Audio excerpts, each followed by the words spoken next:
What's up, guys? This is our first YouTube video on the new vlog for 2022. This vlog, we're going to take us through cutting trees, hinge cutting, planting our trees. That's going to be the main thing, is planting our trees, showing you guys firsthand how we plant, when to plant, where to plant, and how effective our trees can actually be used. And so through this vlog, we're going to have two different sides of the vlog. We're going to have one where we're going to be installing for customers, and then two, it's going to be at the family farm here today, which we are at, and we are going to be hinge cutting and prepping for bedding pockets for does that are right next to our food plots. And then in the springtime, we're going to come back to these and then plant some of our trees to increase the browse in this area. Alrighty guys, I just wanted to pop in this video quick before we get rolling here with all the hinge cuts. I just wanted to let you guys know that no, I am not a professional when it comes to operating a chainsaw. Now, I have operated it in the past, but I never want to portray myself as being a professional while operating stuff that I just don't have enough experience to be considered a professional. I was careful, I was safe, but when dropping trees, it is necessary to constantly be looking up where the canopy is, where to drop the trees, how to drop the trees. And moving forward here, I just want to be completely honest with you guys about what works, what doesn't work when we do our plantings, what we've heard from customers and what they've used and what techniques they've used, because that is necessary to get optimal growth, because that is the main thing, and what we focus on is having success with our cuttings. And so we want to show you guys firsthand what we do so that you guys are able to plant properly and get a high success rate with our cuttings. Because when used successfully, whether that's screening off food plots, screening off entryways into tree stands or food plots, creating browse in those bedding pockets, or closing off property barriers, if you guys got a lot of neighbors that like to look into your property and see what kind of habitat improvements you guys are doing.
Alrighty guys, so we are pretty much done in this one little pocket here of bedding and hinge cuts. It is difficult to hinge cut. You got to be aware of the canopy above you, where you're dropping trees and laying down, so please be careful out there. This is my first time hinge cutting. I've learned a lot just within the first hinge cuts, where to drop trees, how to drop trees, and even got the chainsaw stuck once, so that was really unfortunate. But what I really want to talk about now is we hinge cut, and now come springtime, what we're gonna do is we're gonna take these big thick cuttings that we have that we typically don't sell, and the reason we don't sell is it's tough to get it in the ground because it is a thick cutting.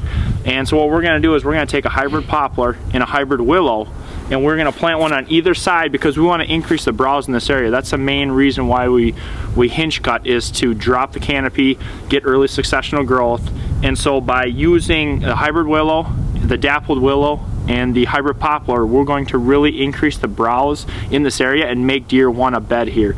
So what we're going to do in the springtime is going to take a hybrid willow and a hybrid poplar, plant it on either side of this. It's going to grow. It's going to get lots of protection from the weeds around here that are going to start growing because we have this giant stump and it has a big root base that takes a lot of the nutrients. So by planting it close, we're going to get good browse, and it's going to look natural because it's coming right out of this stump.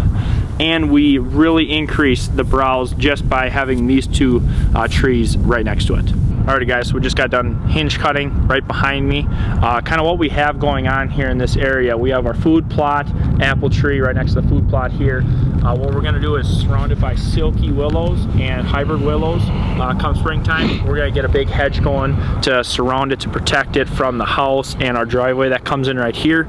We have our quad pod stand with our earth blind, and we're gonna have the hedge go all the way down, and we're gonna wrap this food plot right here all the way and connect it to this one, so we're able to bow hunt and gun hunt out of this quad pod. So we're gonna have bedding behind us real close for does, and then into the woods here we're gonna have more bedding pockets later on, and then we're going to create kind of some buck bedding areas so that they are also close to the food plots, so they do show up during daylight, because that is the big thing, and what we want is to get does and bucks here during daylight, and then once they're cruised through here and eat, then they'll head to the egg fields at night so they don't get shot by other people. So we want to get deer here during the day, and then they can go do whatever they want at nighttime.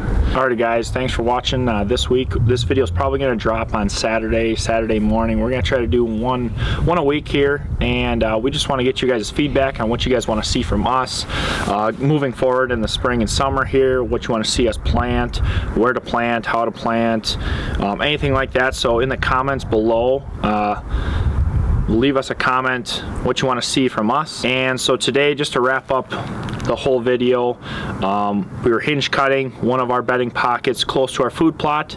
In the springtime, we are going to plant 2 cuttings next to each hinge cut to increase the browse in those areas, to draw that bedding closer to our food plots, to make sure that the deer get there before daylight. And so there's still a giveaway going on here this week, and then we'll probably draw in the next video. So technically there's 2 weeks left of this drawing, and it is an entry for 25 free cuttings of your guys' choice. All you got to do is message Tom at Big Rock Trees and say how you planted our cuttings, a couple pictures, where you planted and where you're from, and then if you did anything special, use fabric, watered them, anything like that. And so we want to try to get as many entries as possible, and like I said, 25 free cuttings of your choice. So yeah, that's gonna wrap up the video, and we'll see you next week.